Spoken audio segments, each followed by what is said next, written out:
Good afternoon, and welcome to The Other Not Jordan Peterson's Western Tradition, a talk on political philosophy. I had the pleasure of giving this talk early this year to Brock University's Big Questions Club, and a handful of participants encouraged me to make it internet accessible. They've actually helped me set up this video, so I'm very grateful to them. I will be discussing an often neglected portion of the Western tradition, which I think is essential to understanding our present moment, to avoiding oncoming disasters, and to offering productive ways forward. I will be contrasting this other Western tradition with that articulated by Dr. Jordan Peterson, professor of psychology at the University of Toronto, whose vision has attracted a great many people recently.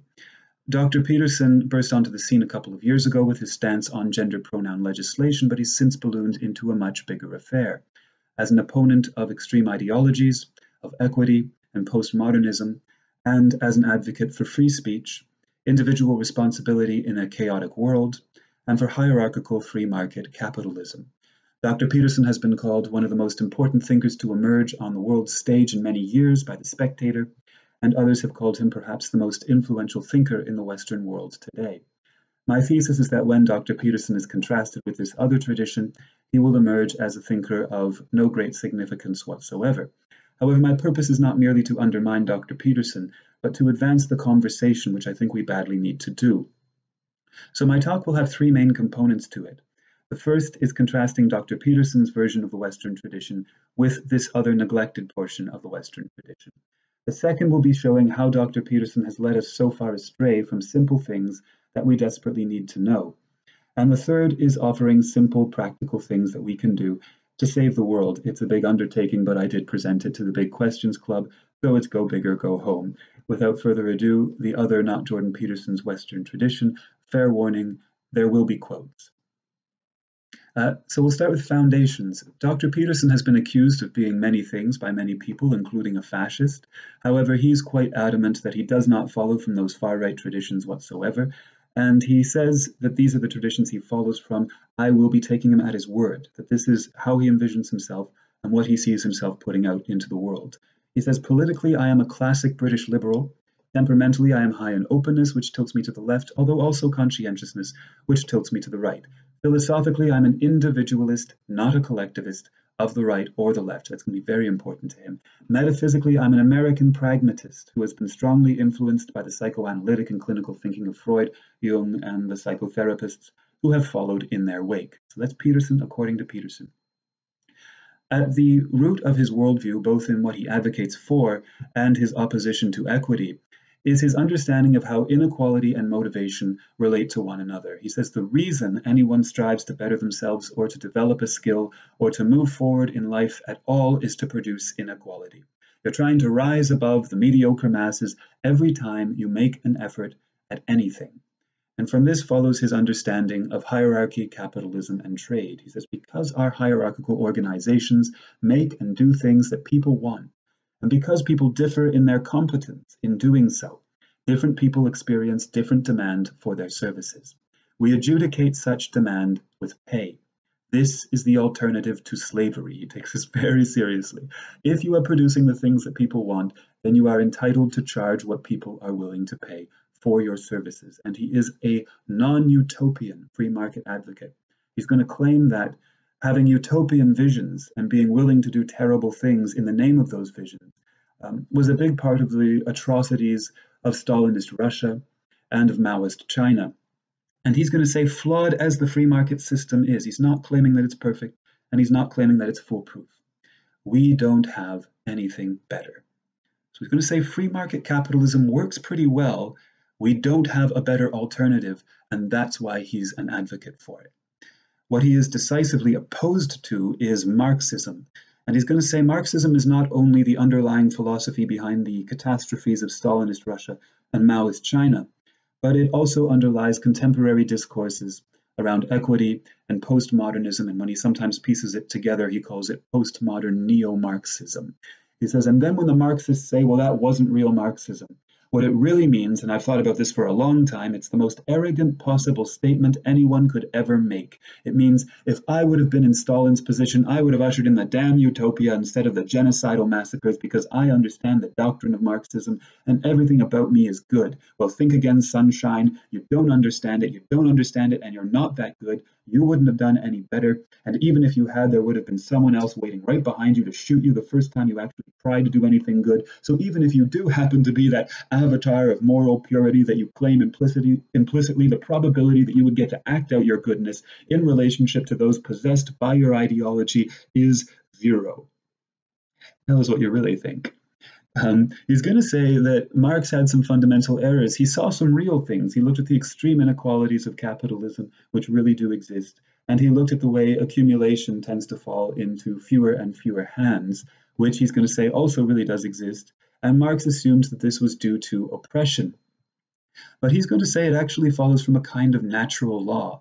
And he sometimes describes this using Price's law. He sometimes talks about how smart guys on computers are exacerbating it, but mostly he talks about the Pareto distribution. He says, if you look at any creative endeavor that human beings engage in, people compete to produce whatever that is. Almost everybody produces zero. They lose completely. A small minority are a tiny bit successful, and a hyper minority are insanely successful. It's not because there's something oppressive about you. It's because you rode the wave of the Pareto distribution and it threw you way the hell up into the stratosphere. And he'll claim that to a certain degree, this inequality is practical. He says, imagine that in order for society to progress, you have to allow the individual to compete in a relatively untrammeled space so that they can innovate. You might say there's a cost to be paid in inequality for innovation. But he is willing to offer a point of compromise. He says you could also say that too much inequality destabilizes things, which seems to be quite clear.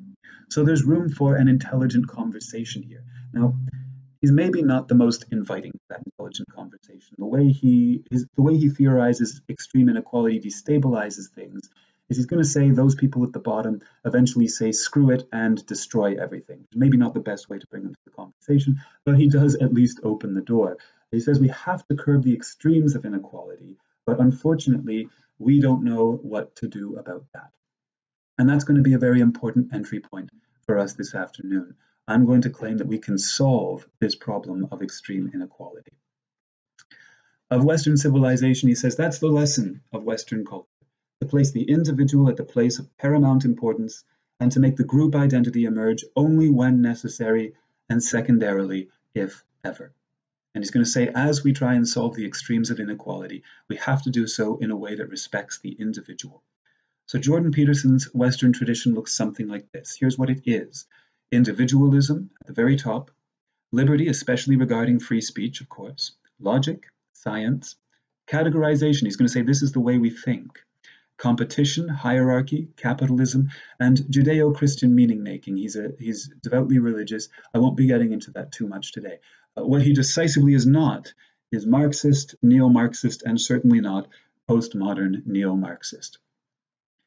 Some challenging reconciliations. So here I'm not referring to people who have called Peterson a fascist. I'm talking about something you see a great deal of, people who are attracted by some things that Peterson says, but greatly repelled by others and find him to be inconsistent or to present some serious problems with some parts of his theory.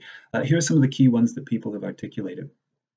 He's pro-hierarchy and dominance, but also pro-individual liberty. A lot of people have felt those two being in conflict, and he doesn't spend a great deal of time articulating how to make them compatible. He acknowledges the inequality crisis, but leaves it unresolved. He's maybe not the best example of some of the values that he puts forward. He's pro-logic in claim, but he's given to getting very worked up during his speeches, going on lengthy and quite vicious ad hominem attacks, often preemptive ad hominem attacks. And he makes claims to understand the secret motivations behind opposing points of view, which makes it almost impossible to progress a logical debate. Also, recently he's come under fire for the way he approaches science. His former employer, Bernard Schiff, who was his main advocate in hiring him to the University of Toronto's psychology department, wrote an article for the Toronto Star saying that the faculty at UofT constantly told Dr. Peterson that his lectures were conflating speculation with fact, but I couldn't get him to stop doing it. And now he's doing it all over the internet. He's also come under fire for tweeting some arguably pseudoscientific research around climate change denial. So he's maybe lost some credibility as a reliable source regarding science. He seems to place the burden of responsibility on historically marginalized groups. That's one that a lot of people have complained about. These last two are interesting. Is Dr. Peterson, despite his hatred of postmodernism, a kind of right-wing postmodernist? The claim that science and religion are not mutually exclusive, even though their epistemologies are opposed, because they're towards different goals. It's true that does come from American pragmatism, but that's common ground with what's often called first-wave postmodernism, best exemplified by thinkers like Richard Rorty. While his magnum opus, Maps of Meaning, builds extensively on old psychoanalysts who have been largely thrown out of contemporary psychology and exist pretty exclusively in literary criticism because they had unfalsifiable theories. And Peterson built quite elaborate theories upon these old psychoanalysts, very ethereal theories that also appear to be unfalsifiable, which would put him in a category with people like Jacques Lacan or Slavoj Žižek. Note, I will not be resolving all of these today. My purpose is to create a more complete and productive vision of the Western tradition than Peterson's, not to solve all of his work. So I will be addressing some of these head on. Others might get addressed incidentally, but it's possible that some of this will still be left untied at the end of the presentation. Okay, now on to the other Western tradition. The other Western tradition also advocates for science, logic, reason, individual freedom, individual liberty, but it has a very different critique of the economy and how these values pertain to it, especially as we move into industrial capitalism, which is a fairly recent affair. And the critique states that market activity, which goes back to the ancient Greeks, is no more definitive of capitalism than divine right of kings was definitive of feudalism. The real relationship of capitalism is the division of workers and owners. Owners get the surplus value of profits, workers get wages. Owners issue orders or hire those who do. Workers do not have democratic participation in the places in which they labor. And owners are mandated, have to do it, even if they're very nice people, to maximize profits, specifically the wealth that does not go to the workers. That's why Jeff Bezos has made over $150 billion on low-wage workers in warehouses. It's not because people are trying to make money on the market and experience different demand for their services, because the workers are being commanded from above to labor for someone else's profits. And I've done a little breakdown here because the term billionaire gets thrown around so much, we often become desensitized to what it actually entails. If, as many do, a full-time Amazon employee were to make $25,000 a year, and for simplicity's sake were to work at that rate for 40 years, in 40 years they would accumulate $1 million. And if you multiplied that by 1,000, you'd get to $1 billion. And if you multiplied that by 154.4, you'd get to just how much Jeff Bezos has made, primarily as CEO of the same company in under 20 years. So we're not talking about small discrepancies here. And you'll notice two things almost immediately when you look at this dynamic. The first is it presents some serious obstacles both for the economy and for individual freedom. Indeed, when the Soviet Union was being set up, its leaders didn't call it socialist. Socialist meant workers in charge of production, and they didn't feel that a poor peasant country like Russia was ready for something like that. So they instituted what Lenin himself, not his apologists, Lenin himself, called state capitalism. And he said the goal was to take the methods that corporations use to increase productivity for profits to increase productivity for the masses, hence top-down central command, micromanaged workplaces, highly divided labor, factory labor, wage labor as the form of payment, and under Stalin, increasingly stratified income to try and incentivize people to work harder. It wasn't the same as Western capitalism because the government was in charge, but these were the structures that they were mimicking. The second thing that you'll notice is that this is deceptively easy to change. It's quite easy, surprisingly easy, to start messing around with this and come up with something better. This is the relationship that Karl Marx spent his life analyzing. You might not have understood that from Peterson's lectures, but this is what Marx was analyzing. Marx was one human being. He had flaws, he made errors, But if we are to progress the argument, we should be honest about what those mistakes were, because while Marx did not actually support Chairman Mao's Cultural Revolution, he did support Abraham Lincoln's Civil War and wrote Lincoln a beautiful eulogy when he died. And while he did not actually support Joseph Stalin's Soviet Union, he did support the Paris Commune, a revolution that happened in his life, especially for having officials who were not only democratically elected, but democratically retractable at any moment, a system much more democratic than our present ones. And while he was not actually a starry-eyed utopian, he was the quite emphatic rejection of utopian thinking, which had dominated socialist thought since Thomas More, in favor of solving the issues one by one through analysis and experimental practice. But if you really can't get the image of Karl Marx as the enemy of Western civilization out of your mind, if the Cold War taboo is just too strong, that's perfectly fine. We can move on to the man who literally wrote the books on Western civilization and Western philosophy, the logician, philosopher, mathematician, and Nobel Prize winner Bertrand Russell, author of many of the most seminal works of the 20th century, Proposed Roads to Freedom, one of the most important of the first half of the 20th century. And if you want a short introduction to Russell's political thought, Political Ideals, which is now 100 years old, is about 2 hours of a read. And as you can see from the caption under the cover's picture there, Russell's prime concern was individual liberty and the individual life. And he was concerned with how to maintain this in the age of industrialization, where there were huge workforces, factories, massive machines. And he says it is true that they make the preservation of individuality more difficult. But what is difficult is a way of combining them with the greatest possible scope for individual initiative. One very important step towards this end would be to render democratic the government of every organization. Russell here is moving towards what we today call the worker cooperative. I'll be coming back to that later in this presentation. He says, there can be no real freedom of democracy until the men who do the work in a business also control its management. Gendered language from 100 years ago, but we all get the point, I think. And here a little more poetically, capitalism and the wage system must be abolished. They are twin monsters which are eating up the life of the world. But above all, we need a system which will destroy the tyranny of the employer by making men at the same time secure against destitution and able to find scope for individual initiative in the control of the industry in which they live. That was that paragon of the Western tradition, Bertrand Russell.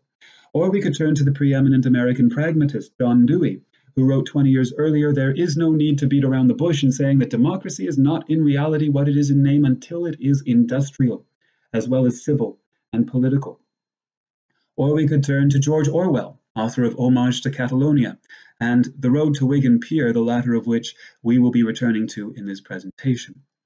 Or we could turn to the African-American philosopher and activist Cornel West, a critic of the wage slavery, what he calls the wage slavery of capitalism, and an advocate for worker cooperatives. Or we could turn to Oxfam, which in January of this year released a study showing that 82% of the world's wealth is being soaked up by 1% of its population. And their first recommendation for designing a fair economy from the start is to expand cooperatives and employee participation in company governance and supply chains. Or we could turn to the millions of laborers and activists who have tried to bring democracy to the workplace, many of which have obtained it and, as we shall see, used it quite productively. From liberalism to American pragmatism, full-on ending the capitalist system by breaking down the division of workers and owners and bringing the process of democracy to the workplace has been a central theme and objective, especially among those interested in individual liberty in the industrial age. How has Jordan Peterson, branding himself as a hyper-individualist, talking about industrial economics, and claiming lineage from these traditions, left millions of people with the most opposite possible impression? To clarify this, I will first be going into two of Dr. Peterson's foundational sources quite in depth. Then I will accelerate through some of his other claims more quickly.